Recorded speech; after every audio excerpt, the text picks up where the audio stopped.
میں گزشتہ 2 جمعوں میں بھی اس حوالے سے کچھ اعتراضات کے جواب دے چکا. جمعے میں نے لوری شریف پڑھنی شروع کی تھی، 1-2 شعر پڑھے تھے. کچھ لوگوں کا تقاضا ہے کہ اس کو پورا کروں، کچھ لوگوں کا تقاضا ہے کہ میں کوئی اور بیان کروں. آئیے پہلے اعلی حضرت کا تھوڑا سا کلام پڑھتے ہیں، پھر انشاءاللہ لوری شریف پڑھیں گے. اعلی حضرت فرماتے ہیں، ہے کلام الہی میں شمس و ضحیٰ، تیرے چہرہ نور فضا کی قسم. ہے کلام الہی میں شمس و ضحیٰ، تیرے چہرہ نور فضا کی قسم. قسم شب تار میں راز یہ تھا کہ حبیب کی زلف دوتا کی قسم. بات کرنی ہے نبی کی، ان کے چرچے کرنے ہیں، تو آئیے پہلے ان کے چہرے کی بات کریں. قرآن کریم کی ایک سورت ہے جس کے شروع میں الفاظ ہیں والشمس وضحاہا، اور ایک دوسری سورت ہے والضحیٰ واللیل اذا سجا.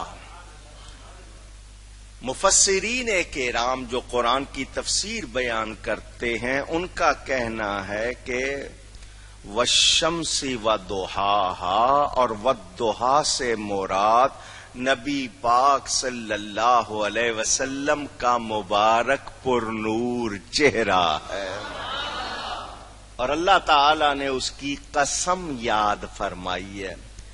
آپ عربی میں قسم بھی کہتے ہیں، عربی میں حلف بھی کہتے ہیں، اس کے علاوہ ہندی میں سوگند کہتے ہیں، پنجابی والے سو کہتے ہیں، اور بھی لفظ اوتھ لینا یا سویر کرنا آپ کے ہاں کہا جاتا ہے.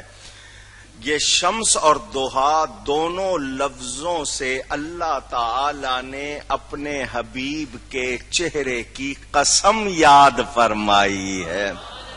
آپ لوگ قسم کھانا کہتے ہیں، اللہ کھاتا نہیں ہے، اللہ تعالی یاد فرماتا ہے.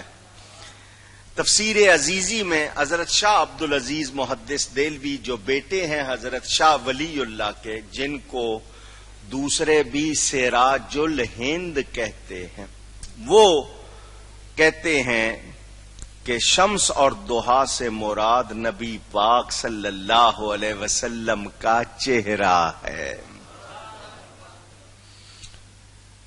انسان کے جسم میں چہرہ سب سے زیادہ نمایاں عزت والا مقام. آپ کسی کو پہچانتے ہیں تو چہرے سے پہچانتے ہیں. نبی کریم صلی اللہ علیہ وآلہ وسلم کا چہرہ کیسا تھا؟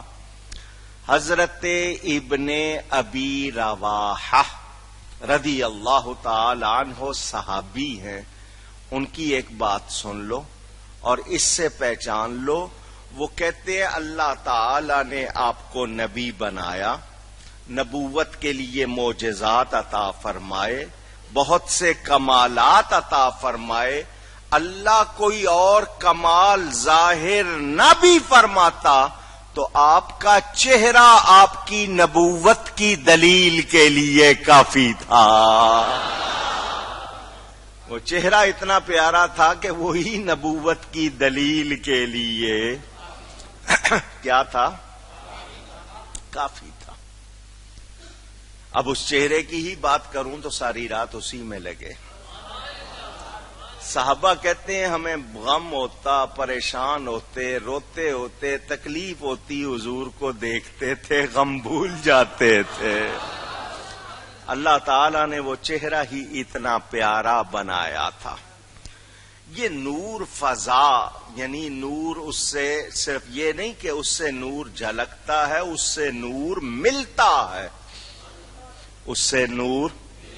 چنانچہ دوسرے مقام پر اعلی حضرت کہتے ہیں چمک تجھ سے پاتے ہیں سب پانے والے، کیونکہ اللہ نے سراج منیر فرمایا، اور منیر نور دہندہ راہ گویند، منیر اس کو کہتے ہیں جو نور دیتا ہے.